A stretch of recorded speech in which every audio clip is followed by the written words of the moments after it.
Hello and welcome to Supposedly Fun. My name is Greg and I am here today to look at Publishers Weekly's best books of 2023. So I did this last year. I follow Publishers Weekly and I enjoy best of lists in general. So I did a video about their favorite books last year. I'll have that linked down below if you'd like to take a trip back in time and take a look at what they picked last year. Now, they do things in an interesting way. They have a bunch of different categories for best lists, and I'm only going to be looking at the best overall in fiction because they also have a best overall, and that's a blend of fiction and nonfiction. I believe it's sort of half and half. The fiction books that are on that list are not included in the best fiction list. So I believe the best fiction list has the other books, and then the best of the best are included in the 10 overall best, so they don't appear twice on any list. I'm going to kind of quickly run through the best overall, and then we'll spend a little more time with the actual fiction list. I will have links to both of these lists in the description box down below if you would like to check them out. You can navigate to any of the other categories if you would like. They also have mystery thriller, poetry, romance, sci-fi fantasy / horror, comics, nonfiction, religion, lifestyle, picture books, middle grade, and young adult. You can check out all of those if you follow the links in the description box down below. Again, I'm only going to look at the overall best and the fiction categories, and they have quick descriptions of each book. I will read them. There are, I think, only 2 books that I have actually read. There are a bunch of books that I would like to read, and there are some books that are going to be completely new to me. I resisted the urge to read the descriptions of them in advance because I like treating long lists and best of lists sometimes as tools of discovery. I like using them to discover new books. So I am going to look at the description that they provide of the books that are new to me and kind of gauge whether or not this is something I would like to seek out or if it's something I'd like to get more information about and all of that. And you will get to experience my reaction in real time. But again, we are going to start with the overall best books. I'll do fiction and nonfiction, and then we'll focus only on the fiction list. So I believe these are done alphabetically by title. The first book on the overall best list is Biography of X by Catherine Lacey. I have heard of this book, but I have looked at it and kind of thought about whether or not I want to read it, and something always ends up getting in the way. Let's read the description that they have of it here. Lacey's audacious narrative takes the form of a biography about a fictional artist written by the artist's widow. It is also an alternate history set in America shaped by the South's second secession after World War II. The high-concept structure and dizzyingly warped cultural references push the reader to reconsider what fiction can do. I think it's that sort of high-concept structure that has made me feel a little nervous about diving in to this book. I have heard good things about it, so I feel like I could easily be persuaded to read this book, especially if it ends up popping up on more best of lists after this. If you have read it, let me know what you think of it in the comment section down below, because it does sound really interesting. I think it's just that high concept description that has made me a little nervous about diving in, and the fact that there are so many other books that I would like to get to that I still have to try to fit in before the end of the year. So if you think this is something that I would like, or if you think it's something I should prioritize, let me know in the comment section down below, because I feel like I could be persuaded to try to check out Biography of X by Catherine Lacey. The next one is a nonfiction book. It's The Country of the Blind, a memoir at the end of sight by Andrew Leland. Masterfully combining memoir and cultural history, Believer editor Leland catalogs his gradual loss of sight due to retinitis pigmentosa and situates his predicament within broader cultural discussions of blindness. Rigorously researched and presented in sparkling prose, it's an extraordinary account of adapting to change. I had kind of heard of this book. I didn't really know what it was about. That does sound really interesting. I'm actually going to leave this open so I can see if my library might have a copy. I tend to do nonfiction on audio, so I think what I would probably do is try to see if there's an audio of this book available anywhere that I could listen to, because it does sound really interesting to me. Then we have Flee North, A Forgotten Hero and the Fight for Freedom in Slavery's Borderland by Scott Shane. This vibrant character study of Black abolitionist Thomas Smallwood and his odd couple partnership with white abolitionist Charles Torrey uncovers astonishing new information about the history of the Underground Railroad. In an exhilarating narrative that reads like a thriller, Shane reveals Smallwood to have possessed a canny understanding of how to use media to amplify radical activism, an insight that feels remarkably ahead of its time.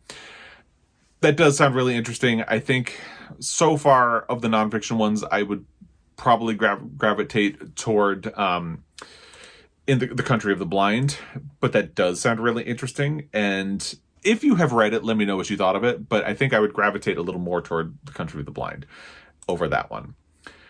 Then we have The Maniac by Benjamin Labatut. Labatut's magnum opus sets a fictionalized oral history of the scientists behind the 1945 nuclear bomb test at Los Alamos, New Mexico, alongside a dramatic account of an advanced AI's 2016 victory over a South Korean master in the ancient strategy game of Go. Through the interplay between these stories, Labatut constructs a persuasive case for what makes us human and why those qualities are key to our survival. Benjamin Labatut had a book that was published last year that was really critically acclaimed and showed up on a couple of best of lists at the end of the year.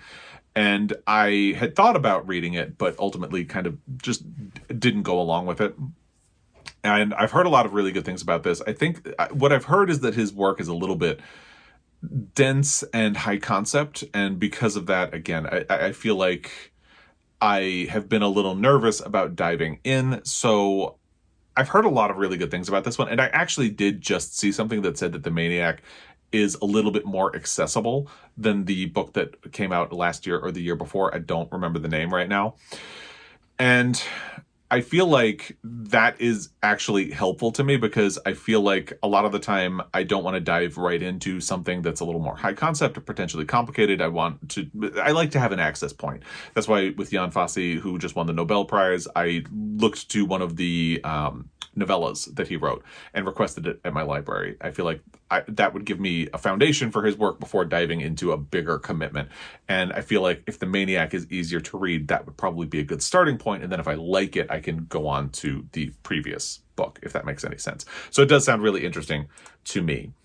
And then we have My Work by Olga Ravn, translated from the Danish by Sophia Hersi Smith and Jennifer Russell. Ravn takes an ingenious approach to writing about pregnancy and new motherhood, not just by mixing genres, poetry, literary criticism, and autofiction, but by attributing some of the autobiographical narrative to a separate fictional character, one who is responsible for the darker and more mysterious material. It's the best novel on the subject in recent memory. And there have been a lot of works on new motherhood. I don't know the context that this book approaches it with, but it has been a topic that has been of interest lately, and there have been a lot of interesting takes on it. I would probably gravitate toward other books on this list so far, but if you've read My Work, let me know what you thought of it in the comment section down below. Then we have Ordinary Notes by Christina Sharpe. This visceral and kaleidoscopic examination of racism, presented in 248 brief notes, meditates on memorials, press bias, Toni Morrison's Beloved, depictions of trauma, and more. Sharpe's tender remembrances of how her mother's support helped her endure the cruelties she faced growing up Black in America constitute the volume's beating heart, bringing to life this formally inventive and analytically brilliant meditation on race and family. That does sound really interesting. I'm also going to leave this one open so I can circle back and see if there's an audio available. Maybe if there's no audio available, maybe I'll check to see if my library has a copy, because that sounds really interesting and difficult, but definitely worth time and worth examination. I would easily be persuaded to read that one. Now we have The Rediscovery of America, Native Peoples and the Unmaking of U.S. History by Ned Blackhawk. Blackhawk demonstrates how inextricably linked Indigenous history is with all aspects of American life and politics in this expansive survey, which teases out the deep connection between the aims and attitudes of the developing nation and its dealings with Native peoples. Reorienting the history of America as foremost that of an indigenous colony, Blackhawk calls for a fundamental change of perspective. I don't know that I would dive in. If you've read this, let me know what you thought of it, because I love what it's doing. I don't know that I would immediately gravitate toward reading it. So let me know if you think it would be worth my time, and maybe I would seek it out on audio. I do think that is something that is really important. I was actually just watching a documentary on the Irish famine, and a portion of the population immigrated to Australia. Like, orphans were sent to Australia. And one of the Australian people that they interviewed referred to Australia as a nation of immigrants. And my husband, Joel, and I just looked at each other like, there were people there. And it's the same thing that people say about the United States. Like, we're a nation of immigrants. It's like, no, there were people here. And I think it's really important to do that work to acknowledge, yes, there are people here, and that's actually where our history begins. So I do like what it's doing. I don't know that I would immediately run out and grab a copy of it, if that makes sense. Then we have Same Bed, Different Dreams by Ed Park. This is another one that's going to be completely new to me. I have not read the description of it yet, but the cover is pretty eye-catching. What if Korea's government in exile during the early 20th century Japanese occupation were still operating today with the secret mission to reunite the peninsula? Who would be involved? These questions and more are explored in Park's triumphant postmodern masterpiece, which is also a hilarious send-up of publishing and a moving portrait of the Korean diaspora. Sounds interesting, not like something that I would immediately gravitate toward. If you'd like to change my mind, let me know what you thought of it in the comment section down below. But I feel like it sounds interesting, but I would definitely get to a lot of other things before I would consider reading that. Then we have The Talk by Darrin Bell. Pulitzer winner Bell's accessible yet incisive comics art lends immediacy and humor to this graphic memoir of growing up biracial in 1980s LA. Though Bell's black father evaded his son's questions about police violence, Bell takes on The Talk about the risks of being a black man in America with his own young son, in a powerful and moving portrait of the experiences of racism across generations. That does sound really interesting. I'm also going to leave this one open so I can check to see. If this has comics art, I feel like that's a natural one to check for the library instead of doing on audio. But it sounds really interesting. I really loved the book Good Talk, which is about Mira Jacob. It's a graphic nonfiction about her trying to have difficult conversations about race with her son. So this sounds like something that I would really be interested in. And the final book on the overall best of the year from Publishers Weekly is The Wren by Anne Enright. Enright's supremely crafted story about a young Dublin woman's adventurous but tortured sex life, her chaste and bitter mother, and the mother's toxic late father, an acclaimed Irish poet, burns the conventional multi-generational family novel to the ground. The depictions of the characters' inner lives and the breathtaking language give this the feel of a classic. Anne Enright is an author I've been thinking about reading because Joel and I are going to Ireland and Scotland next year, and I want to read a bunch of Irish and Scottish authors. And Anne Enright is an author I have not read. She's someone I've been thinking about, but I don't know where to begin. So if you have thoughts about that, let me know in the comment section down below. Maybe The Wren is a good place. Maybe Actress, maybe The Gathering.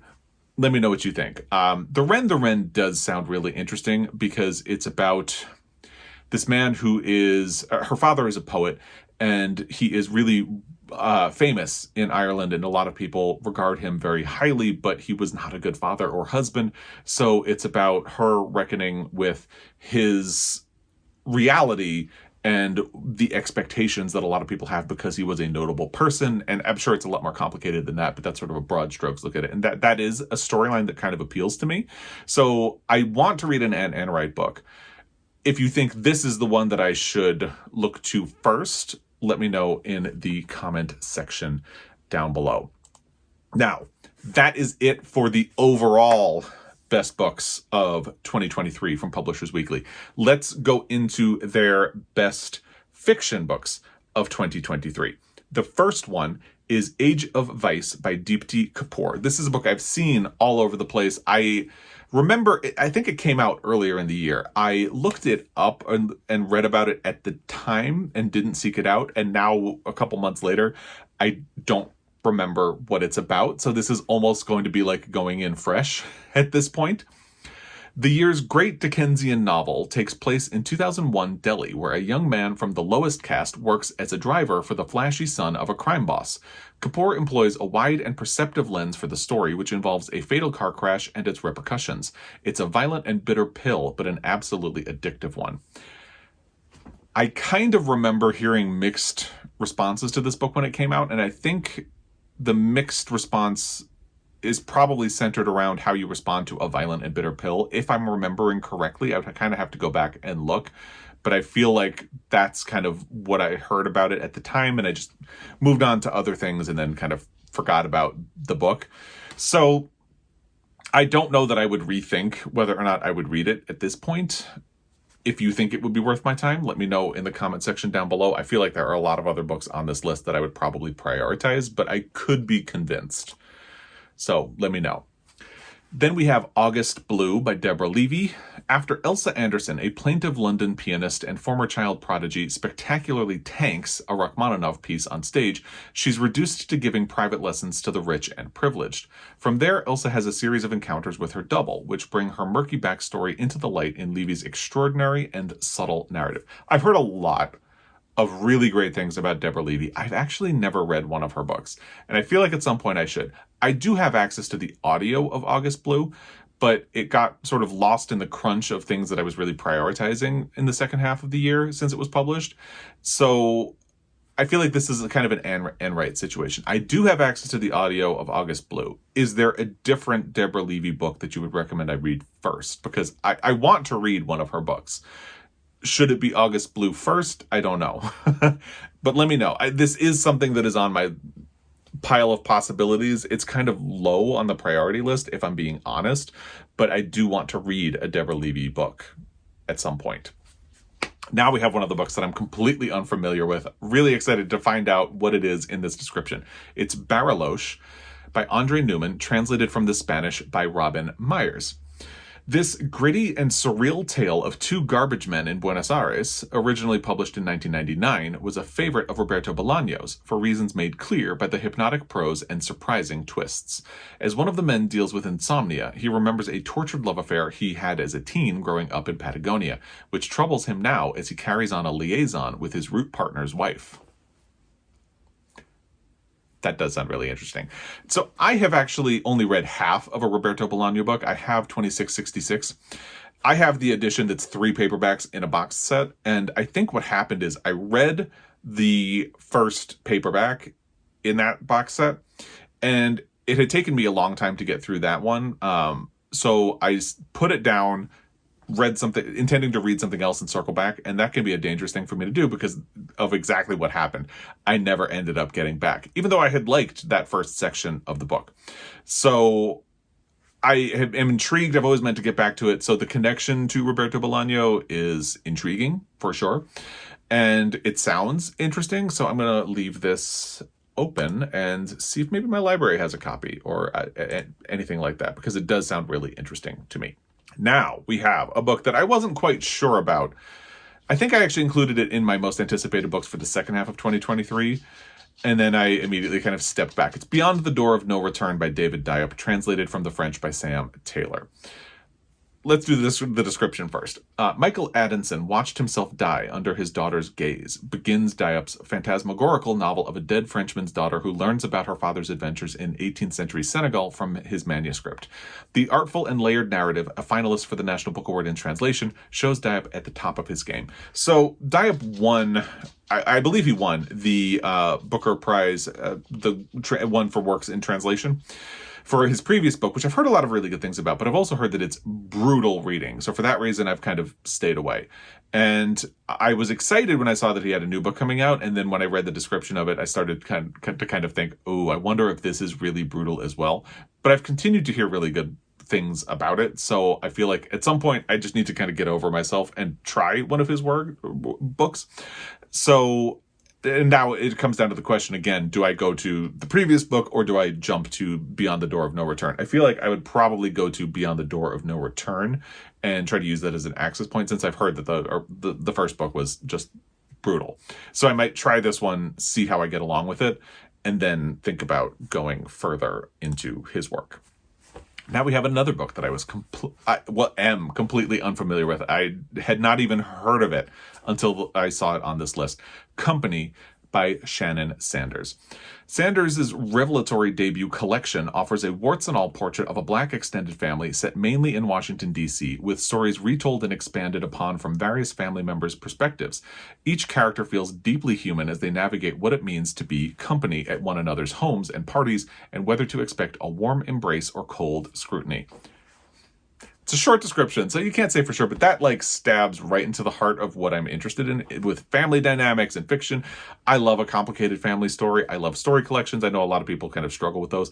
And linked story collections are very popular right now and interesting. So yeah, I'm leaving this one open, and I'm going to run to see if my library has a copy of this as soon as I'm done filming, because that sounds like a lot of what I'm interested in reading. All right, A Cowardly Woman No More by Ellen Cooney. An office novel and a fairy tale meet at a banquet hall in rural Massachusetts with magical and mysterious results. Corporate analyst Tricia, having been passed over for a promotion, has been dreading her firm's annual luncheon. As Tricia wanders the venue's corridors and has strange encounters with people from her past, Cooney puts her inner life on glimmering display. Doesn't immediately jump out based on that description. I would say if you have read this, know more about it, and think it would be worth my time, let me know in the comment section down below. But that does not immediately grab my attention, being honest. Certainly there are other books that I would gravitate toward much more quickly. Again, being honest. Now we have Eastbound by Maylis de Kerangal, translated from the French by Jessica Moore. De Kerangal's hypnotic strangers on a train narrative involves a young disgruntled Russian army conscript and a bored French woman in Siberia, where she relocated with her toxic lover. As the two scheme to break free from their lives while traveling east on the Trans-Siberian Railway, the reader feels the characters' crushing oppression and desire for freedom as much as they do. Again, tiny little description, but that sounds fascinating. So I'm going to leave this open and seek out more information. I'm not going to go straight to my library and see if they have a copy, but I'm going to look out more reviews, more information about this book, because that sounds like it could be really interesting to me. Now we have The Fraud by Zadie Smith. Obviously, I've heard of this one. I've heard of Zadie Smith. I've only read one of her books before. I read On Beauty, which is the one that was sort of a modern retelling of Howard's End, which I love. But I only thought it was okay.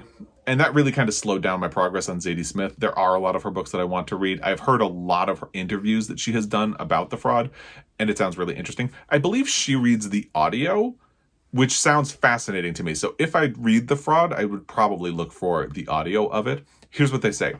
Speaking of Dickens, Smith unceremoniously kills him off in this spectacular and beguiling story about a sensational trial in Victorian London. He's just a minor character, after all, in a tale of an alleged impostor who's laid claim to a fortune and an aspiring novelist following the case. For Smith, it's an inspired and successful reinvention as a historical novelist. Again, she has been all over the place doing interviews and publicity for this book, and has kind of made me interested in it, whereas when it was first announced, I didn't immediately gravitate toward the idea of reading it, because, again, On Beauty kind of slowed my progress with Zadie Smith books. So I am kind of interested in this one. I think there are other books I would prioritize before it, even some books that are going to be appearing on this list later on, but it is something that I would be very curious to read. Now we have Greek Lessons by Han Kang, translated from the Korean by Deborah Smith and Emily Ye Wan. The author of the smash hit novel The Vegetarian departs from psychological horror with a story that is subtle but no less powerful. At its center are a grieving woman who's stopped speaking and the connection she forges with a Greek language teacher who is losing his sight. The results are exquisite. I had really high hopes for The Vegetarian when I read it, and I ultimately really just thought it was okay. I didn't quite like it, being honest. So I definitely stalled in the idea of making any progress through Han Kang's other books. I have another one of Han Kang's books and I just haven't read it. So this is definitely one that I would bypass.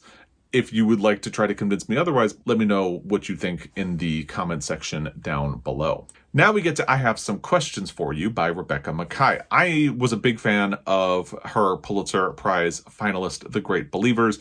It was my favorite book of the year in which it was released. I was initially really excited when I heard that she had another novel coming out, and then I read the description and I am still interested, but it really dropped down my priority list. So here's what they say.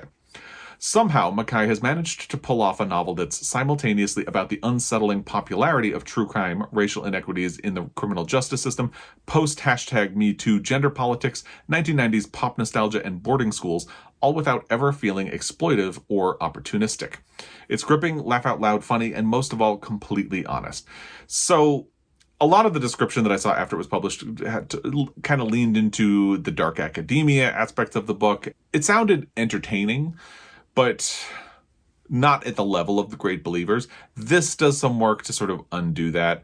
I am still interested in reading it. I just feel like it's kind of been knocked down considerably on my priority list, so I would still read it. There are just other things that I would get to first, and if you would like to try to help convince me to bump it up that priority list, let me know what you thought of it in the comment section down below.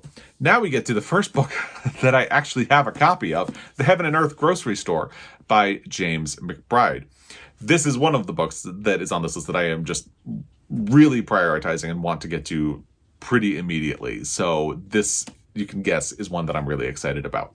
Several critics have called McBride's latest the year's great American novel, and it's easy to agree. His scope is broad and intriguing. A 1972 discovery of human bones in Pottstown, Pennsylvania, frames the narrative, which is mostly set in 1925, and his canvas is richly detailed and colorfully peopled. It's an excellent reminder of his fine skill for writing about jazz. So I've been on a bit of a roller coaster with James McBride. I absolutely love The Good Lord Bird, which is this book that's faced out here. I haven't read his short story collection, which is right next to it, and I was only okay on Deacon King Kong. However, Deacon King Kong is the book that I had predicted would win the Pulitzer Prize the year in which it was published. Obviously, that didn't happen. But I think he's probably going to be in the mix for The Heaven and Earth Grocery Store. I've also heard really good things about The Color of Water, which is his nonfiction book about growing up. I've heard so many good things about it. I'm really looking forward to The Heaven and Earth Grocery Store. Can't wait. I think this is a book that's going to pop up on a lot more best of lists. Definitely a Pulitzer contender. So I expect to hear a lot more about this before the end of the year. And I'm really looking forward to getting to it. I'm hoping it's going to be one of my next books. Moving along, we have Let Us Descend by Jespen Ward, which I have already read. Here's what they say. A kinetic interplay between the spirit world and the horrors of the antebellum South drives this visceral story of a young enslaved woman struggling to survive on a sugar plantation after being separated from her mother and the woman she loves. For Ward's protagonist, the call of comforting spirits is as palpable as the abuses are painfully real. This is another book with a lot of Pulitzer potential. Jespen Ward is really making a case for herself as a great novelist. She Salvage the Bones, great. Sing a Buried Sing, great. I did a whole review of Let Us Descend. I'll link it down below, so I won't spend a whole lot of time talking about it. I think she sort of matches the level of her previous books. Doesn't exceed them, but given the level of where she's working, that's not all that surprising. And it is surprising that she manages to be so consistently good. And I think this is another book that we're going to be hearing a lot about before the end of the year. And yay, I have already read it, so that's exciting. Northwoods by Daniel Mason, another one I'm hoping to read before the end of the year. Mason's ambitious, unconventional, and impossible to put down narrative revolves around a colonial farmhouse in western Massachusetts where the various characters settle from the mid-17th century to the present day. Each section describes the appeal of the land on the new residents and their backstories while bringing their historical moment to vivid life. Daniel Mason has also been a Pulitzer Prize finalist, and I've just heard so many good things about this book, and I would really like to read it. I think this is another one that has Pulitzer potential, and we're going to be hearing a lot about before the end of the year. Now we get to one that I am completely unfamiliar with. The People Who Report More Stress, Stories by Alejandro Varela. So I actually have, I think I can reach it, pardon the creaking chair, The Town of Babylon, which was a National Book Award finalist, and which I really want to get to. And I would probably try to get to that one first without having read the description of this, but this seems like an author that I am interested in. Varela's superb collection explores the stressors in his Latinx characters' lives. In one entry, a couple deals with gentrification in Brooklyn and passive-aggressive behavior from the white parents of their children's classmate. Another couple fences stolen goods to raise money for their kids' private school tuition. The author's knack for drama and well-timed insights make these slices of life sing and sting. So, does sound really interesting, but I do think I would prioritize Town of Babylon first. However, depending on how that goes, it really does sound like something that I would be interested in. I love short stories. Again, So potentially I would go from Town of Babylon to that. Now we have Small Worlds by Caleb Azuma Nelson. I've seen the cover. It is a striking cover. I don't really know what it's about, so let's go on a journey. A tight-knit church and a freewheeling nightclub scene in southeast London set the stage for Nelson's searching Bildungsroman about a young British Ghanaian man torn between filial duty and his passion for music. Perhaps better than any other writer this year, Nelson captures what it feels like to form an identity. That sounds really interesting. So I'm going to leave this tab open. I think I might look up reviews before I see if my library has a copy, but it definitely sounds like something that I could be interested in reading for sure. Now we have Terrace Story by Hilary Leichter. Leichter proved herself a master of off-kilter fiction with her indie hit Temporary. This one's about a woman with the power to alter space with her mind. Her friend's cramped closet becomes a sprawling outdoor terrace, and the bargains made by people to reach their aspirations. It's even more inventive and moving than Leichter's debut. So I'm inclined to gravitate toward other books so far just based on that description, but again, if you would like to change my mind, let me know what you thought of this book in the comment section down below. Now we have another story collection. This is Salvaged by Vohini Vara. Vohini Vara was a Pulitzer Prize finalist this year. Vohini Vara was the only Pulitzer Prize finalist this year not to win a Pulitzer Prize, since there was a tie between Demon Copperhead and Trust. Vara pinpoints the guile of children in her striking and mordantly funny collection. In one story, two 14-year-olds pretend to be old enough to work as phone sex operators. Another follows a spiteful 8-year-old who watches her stepmother paddle a kayak toward an alligator without offering a warning. I've heard good things about Vohini Vara's work. I feel like I'm interested, but there are a lot of books on this list that I would prioritize ahead of this one. So again, if you'd like to make a case for why I should prioritize this one or Vohini Vara's Pulitzer Prize finalisted book, let me know in the comment section down below. Now we get to This Other Eden by Paul Harding, another book that I have actually read. The majestic third outing from Harding, a well-deserved finalist for the Booker Prize and the National Book Award, traces the history of an isolated and diverse community on an early 20th century Maine island and its disruption by an outsider. The author's psychological insights and shimmering descriptions are in full effect. So I liked this book. I think I respected it more than I love it. It feels like a cilantro book. There are people who have loved it. There are people who really did not like it at all. And there are a lot of people who are in the middle. So maybe it's not that much of a cilantro book. It's just kind of all over the map. And it feels like a lot of opinion has sort of landed in the middle. However, critics seem to be adoring this book. And the Booker Prize has adored it because it's on the shortlist for the Booker Prize, which will be announced later this month. And Paul Harding could become the first person to have won both a Pulitzer Prize and a Booker Prize. And I am just waiting for that to happen. So if it does, I won't be too excited for the book, but I would be excited for Paul Harding because it's an achievement that nobody else has done yet. So that would be kind of cool. But we will see what happens with that later this month. And in the meantime, I definitely think that This Other Eden is something that will pop up on other best of lists and which could be a contender for more book awards in the future. I don't know about the Pulitzer since he already has one, but we shall see. Now we have Tremor by Teju Cole, the second to last book on this list.